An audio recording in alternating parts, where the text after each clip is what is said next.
8 minus 3.2 11.6। Correct है बच्चों। अब हमारे फंक्शन का फंडामेंटल पीरियड देखते हैं। हमारा जो फंक्शन है उसका फंडामेंटल पीरियड है 1/4 मतलब 0.25। जो 0.25 है वो 11 लेंथ में 44 टाइम्स आ गया। करेक्ट है बच्चों। क्या 0.6 लेंथ में भी कुछ आया है? 0.6 लेंथ में बोलिए जरा, बोलो ना बच्चों। हेलो, 2 टाइम्स, एक तो 2 टाइम्स आ गया 0.5 तक, और एक छोटा सा लेंथ वहां पर रह गया। कितना लेंथ है वो? 0. चलिए तो आगे बढ़ाते हैं इसे, ध्यान देना जरा। तो मैं क्या कर रहा हूं कि 44 + 2 46 टाइम्स तो लिख रहा हूं 0 to 1/4 fractional part of 4x dx। क्या इतना समझ पाए कि कौन सा लेंथ है बच्चों? 0.25 फंडामेंटल पीरियड है, और फंडामेंटल पीरियड 0 से लेके 11 लेंथ में या 11 यूनिट्स में 44 टाइम्स रिपीट हो गया। फिर आने वाले 0.5 यूनिट में भी 2 टाइम्स रिपीट हो गया, और एक 0.1 वाला एक छोटा हिस्सा रह गया, स्ट्रिप रह गया, इसमें पूरा पीरियोडिक वेव नहीं आ पाया। तो 0 से लेके 1/4 46 टाइम्स आपका रिपीट हो गया।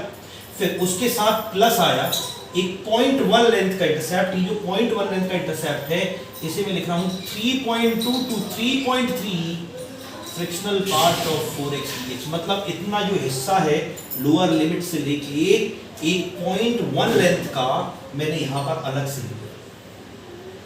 करेक्ट है बच्चों? एक बार देखो जरा, लिख सकता हूं ऐसा। One can take this thing as 46 times 0 to 1/4 fractional part of 4x dx plus 14.7 to 14.8 fractional part of 4x dx। देखो जरा बच्चों, ऐसा भी लिख सकता है, बोलिए जरा। करेक्ट है।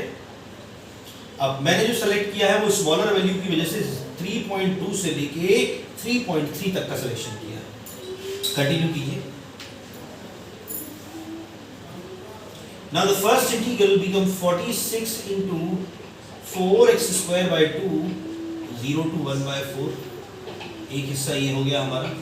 जो सेकंड वाला पार्ट है इसको हम लोग लिख सकते हैं 0.2 to 0.3 fractional part of 4x dx। इससे आगे का सॉल्यूशन कंटिन्यू करो। Take your time, you have 10 seconds.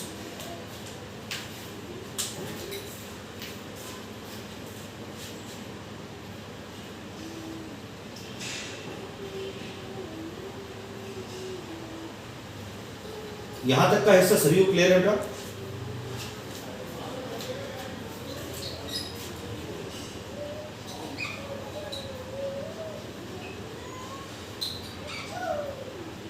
अब देखो, जो फ्रैक्शनल पार्ट ऑफ 4x था इसका फंडामेंटल पीरियड क्या था बच्चों?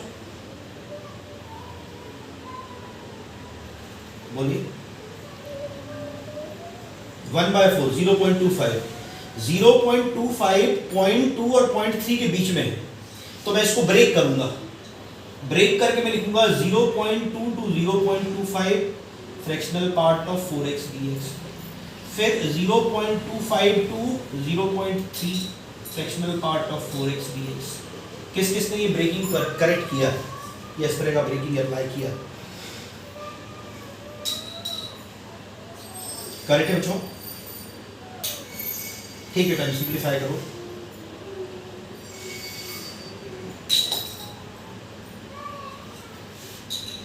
First element become 23/4. In the second part from 0.2 to 0.25 4x very करेगा 0.8 to 1। 0.8 to 1 जो नंबर्स होंगे उसका फ्रैक्शनल पार्ट नंबर इटसेल्फ होगा, इसलिए यहां पर मिल जाएगा आपको 4x। 0.2 to 0.25, थोड़ा स्पेस कम है, ऊपर ले रहा हूं मैं। ये मिलेगा 23/4 plus integration 0.2 to 0.25 fractional part of 4x dx as it is 4x dx। फिर जो नेक्स्ट वाला हिस्सा है 0.25 टू 0.3। जब हम इसको यहां पर सब्स्टिट्यूट करेंगे बच्चों तो उस कंडीशन में 4x वेरी करेगा 1 टू 1.2। करेक्ट बच्चों? जो 1 टू 1.2 वाला पोर्शन है उसमें फ्रैक्शनल पार्ट चेंज होगा, वो डायरेक्ट 4x की इक्वल नहीं होगा। उसका रीजन है इंटीग्रल पार्ट का वैल्यू 1 होगा।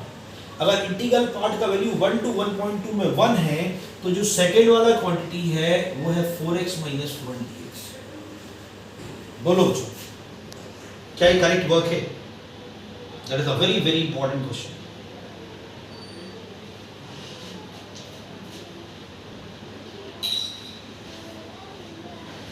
वो एक बार फिर से समझो। ये यहाँ यहीं से मैं शुरुआत से ले लेता हूं मैं, अभी एक ही स्टेप तो रहा उसमें, है ना, क्योंकि मेन वर्क यहाँ से स्टार्ट होता है इससे। ठीक है, एक बार कंप्लीट सॉल्यूशन लेते हैं, ध्यान देना। फर्स्ट हम लोगों ने क्या किया, जो टोटल लेंथ है इंटरवल का वो कैलकुलेट किया। ये लेंथ है 14.8 माइनस 3.2 इक्वल्स टू 11.6। फिर हम लोगों ने फंडामेंटल पीरियड कैलकुलेट किया, दैट इज इक्वल्स टू 1/4 और 0.25। अब ध्यान देना बच्चों, पीरियोडिक फंक्शन का नेचर कुछ ऐसा होता है, जैसे कि पीरियोडिक फंक्शन है, ये पीरियोडिक फंक्शन, जो एरिया ये 0 से t में बाउंड करता है वही एरिया ये 2t से 3t में बाउंड करता है, वही एरिया ये 20t से 21t में बाउंड करता है। करेक्ट है? एक दूसरी बात कि अगर मान लो आप यहां से स्टार्ट कर दे, जैसे यहां से आपने स्टार्ट किया, ये है a, तो यहाँ पर जाके आपने मान लो 2t प्लस a पर एंड कर दिया, 2t प्लस a, तो जो एरिया बाउंड कर रहा है वो ऐसा कर रहा है। एक तो हो गया कंप्लीट वेव ये वाला, और इस वेव में कुछ पार्ट रह गया था, वो पार्ट यहाँ से आ गया, इसको एसोसिएट कर दिया तो 2t। इसका मीनिंग ये है कि not only from 0 to 2t, अगर a to 2t plus a भी आप जाएंगे तब भी ये 2 times the area bounded by single wave के इक्वल होता है। करेक्ट है बच्चों? तो मैं क्या ले रहा हूं कंसेप्ट यहाँ कि जो 11.6 लेंथ है, उस 11.6 लेंथ में कितने कंप्लीट वेव आ रहे हैं, कितने कंप्लीट वेव आ रहे हैं। कंप्लीट वेव के लिए मैं 0.25 पे फोकस करता हूँ। 0.25 11 यूनिट्स में 11 into 4 टाइम्स 44 टाइम्स आता है, और जो 0.6 में जो पहला हिस्सा है 0.5 उसमें 2 बार आ जाता है, तो 44 प्लस 46 तो कंप्लीट, 44 प्लस 2 46 तो कंप्लीट वेव्स है। तो ये हमारे हो गए कंप्लीट वेव। कंप्लीट वेव है 0 से लेके t f of x dx लिख दिया। जो बचा हुआ हिस्सा है वो है किस लेंथ का, 0.1 लेंथ का। क्यों 0.1? क्योंकि 11.5 तक हम यूज कर चुके हैं।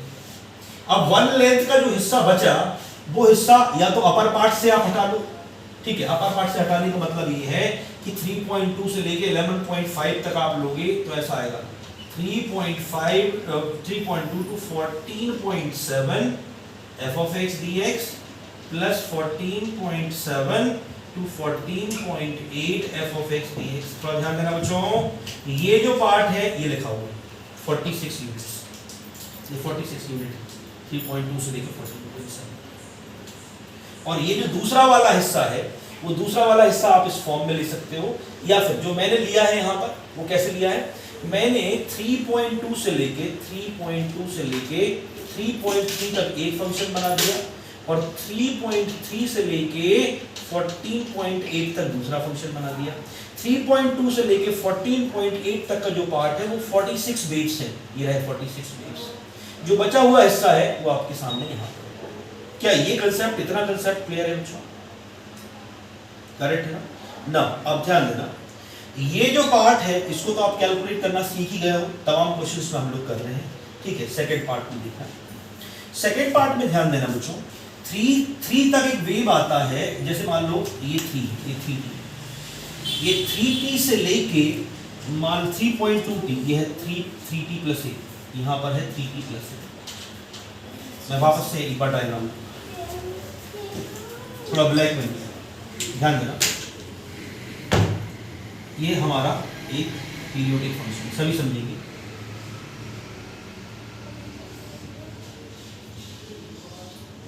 ये हमारा एक पीरियोडिक फंक्शन है, ये है एक नंबर है a से लेके b तक में एक एरिया बाउंड करते हैं। फिर देखो यहाँ पर है 2t प्लस a, से लेके 2t प्लस, उसमें भी एक एरिया बाउंड करता है। क्या रिलेशन है बच्चों इन एरियाज में? दोनों बिल्कुल इक्वल है। तो आशुतोष बिल्कुल ध्यान से समझना, 3.2 से लेके 3.3 में जो एरिया बाउंड करेगा, क्या ये 0.2 ये रहा ए, 0 के करीब वाला नंबर से लेके 0.3 में एरिया जो आएगा उसके इक्वल होगा? बोलो, बिल्कुल इक्वल होगा। वो मैंने यहां पर लिखा है, करेक्ट है? Is it clear? उसके बाद का ब्रेकिंग फिर वापस एक्सप्लेन कर रहा हूं। 3 हिस्सों में सॉल्यूशन हुआ। एक बहुत इंपॉर्टेंट पार्ट ये रहा, ठीक है, दूसरा ये एक छोटा पार्ट रहा यहां, और जो नेक्स्ट पार्ट है उसको ध्यान से समझना कि जो फ्रैक्शनल पार्ट ऑफ 4x होता है उसका फंडामेंटल पीरियड होता है 0.25, ठीक है। 0.2 से लेके 0.3 तक मुझे इंटीग्रल कैलकुलेट करना है। 0.25 इस बीच में कहीं रह गया, तो आपने इसको दो हिस्सों में ब्रेक किया। कौन सा हिस्सा? 0.2 से लेके 0.25, 0.25 से लेके 0.3। अगर कहीं बोर्ड पर कुछ क्लियर नहीं है तो बोल देना मुझे। 0.2 से लेके 0.25 अगर x वेरी करेगा तो 4x वेरी कर रहा होगा 0.8 से लेके 1। ये बात क्लियर है? बोलो मुझे। हेलो। 0.8 से लेके 1 के जो नंबर्स होते हैं उनके फ्रैक्शनल पार्ट में और नंबर इटसेल्फ में क्या रिलेशन है? 0.8 से 1 दोनों सेम होते हैं। डायरेक्ट मैंने इसको 4x लिख दिया, करेक्ट बेटा? नाउ अगर मान लो हम लोग 0.25 से लेके 0.3 वेरी करते हैं तो 4x वेरी करेगा 1 to, बताइए, 1 to 1.2, 1 to 1.2, 1 to 1.2। ध्यान देना बेटा, फ्रैक्शनल पार्ट ऑफ 4x होता है 4x minus integral part of 4x, correct है? अगर एक नंबर 1 से लेके 1.2 में वेरी कर रहा है, 1 से लेके 1.2 में वेरी कर रहा है, तो उसका इंटीग्रल पार्ट क्या है? 1। तो इसको 1 लिख देते हैं, तो ये हो गया 4x माइनस 1 की जो क्वांटिटी।